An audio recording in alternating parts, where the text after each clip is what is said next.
하나님만큼 우리에게 약속을 많이 하신 분도 없는 것 같아요. 성경을 전체를 놓고 보면 다 약속이야, 다.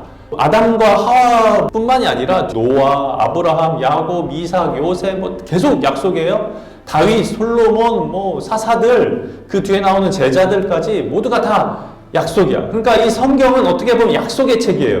무슨 약속? 우리의 구원에 대한 약속, 메시아의 오심에 대한 약속이 성경이죠. 하나님은 근데 그 약속을 결코 잊지 않으세요. 야곱이 요셉을 따라 애굽으로 이주했어요. 기근을 피해서. 그렇죠? 그렇게 몇 년이 흘렀어요? 400년이 흘렀어요. 400년. 그리고 요셉을 기억하던 사람들도 다 죽고 바뀌었어요. 400년의 세월이 흐르니까 애굽 사람들이 이스라엘 사람들을 어떻게 생각했죠? 마치 외국인 노동자들처럼. 바로의 무덤 피라미드를 만들고 왕궁을 만들고 신전을 만드는데 이스라엘 사람들이 거기에 투입이 됐습니다.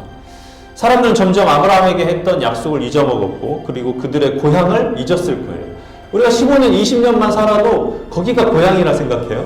그런데 이스라엘 백성들은 지금 400년이 흘렀어요. 그냥 여기는 자신들의 땅이야. 자신들의 고향이고 자신들의 나라예요. 그냥. 그렇죠? 그런데 점점 애굽에서 하는 일들이 힘들어지기 시작한 거죠.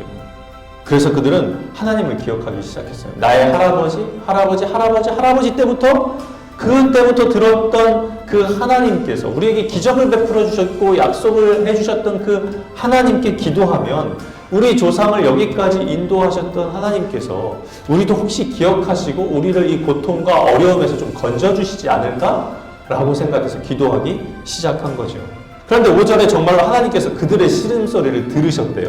그게 무슨 약속이에요? 내가 너로 복이 되게 해주겠다. 내가 너로 하늘의 별과 같이 너의 자손을 바다의 모래같이 많게 해주시겠다 했던 하나님께서 아브라함에게 해주셨던 그 약속, 자신들의 조상에게 해주셨던 그 약속을 기억하신 거죠. 그래서 이 약속을 다시 지키기 위해서 누구를 보내주셨죠? 우리가 잘 알고 있는 모세를 보내주셨습니다. 그러면서 하시는 말씀이 7절에 너희를 내 백성으로 삼고 나는 너희의 하나님이 되겠다라고 선언을 하세요. 이 말씀은 단순한 하나님의 야, 너 하나님 믿어 단순한 이런 말씀이 아니에요. 당시 고대 사회에서 왕이라는 존재는 어떤 존재예요? 신과 같은 존재예요. 왕을 신처럼 섬기기도 했고 왕을 신의 아들로 생각하기도 했습니다. 바로라는 왕, 바로라는 신을 섬기고 있었어요. 그런데 그들의 신음소리를 듣고 응답하신 하나님께서 뭐라고요? 이제 너희들은 더 이상 애굽에 속한 존재들이 아니다. 너희들은 더 이상 바로라는 왕을 섬기고 사는 사람들이 아니다. 너희들의 왕은 누구라고요? 이제 너희들의 왕은 하나님, 나 여호와다 라고 하나님께서 선언하고 계시는 것이 바로 이 선언입니다.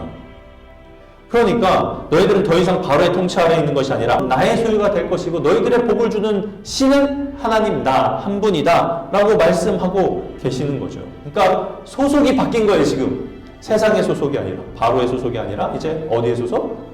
하나님 나라의 소속, 하나님 나라의 백성이 된 거를 지금 선언하고 계시는 거예요.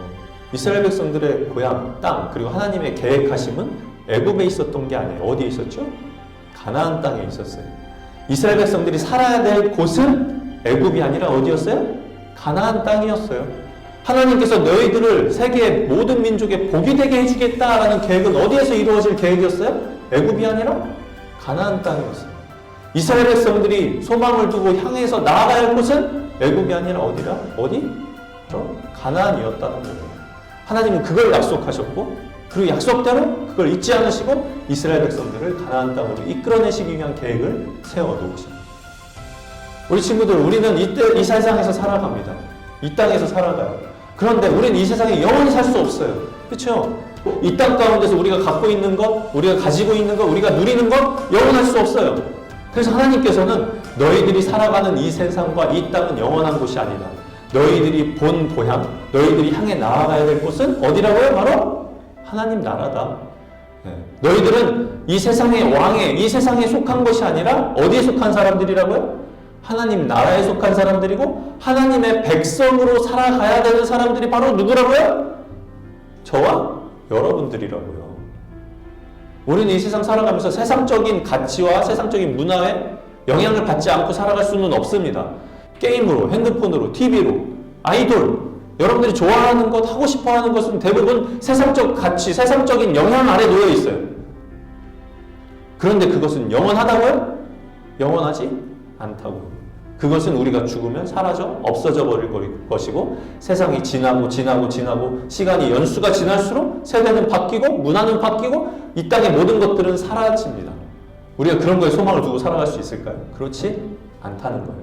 이 땅 가운데 살아가고 있지만 하나님 백성으로 이 문화를 어떻게 이끌어가야 되고 이 세상적 가치를 이겨서 우리가 하나님의 가치로 이 세상을 살아갈 수 있어야 되는 것을 우리는 고민해야 된다는 거예요. 하나님께서 우리에게 주신 모든 문화, 이 세상적인 문화들을 거기에 동화되어서 너희들이 애국 백성으로 살아가라 이게 아니라 하나님 백성이라는 소유권을 잊어먹지 말고 이 세상에서 이 세상을 이끌어갈 수 있는 사람으로 살아가야 된다라고 우리에게 말씀하신다는 거예요.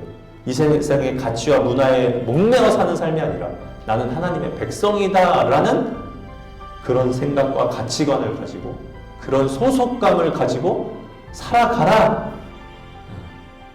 하늘의 소망을 두고 그렇게 살아가라. 하나님께서 이스라엘 백성들에게 우리에게 말씀해주고 계시는 거예요.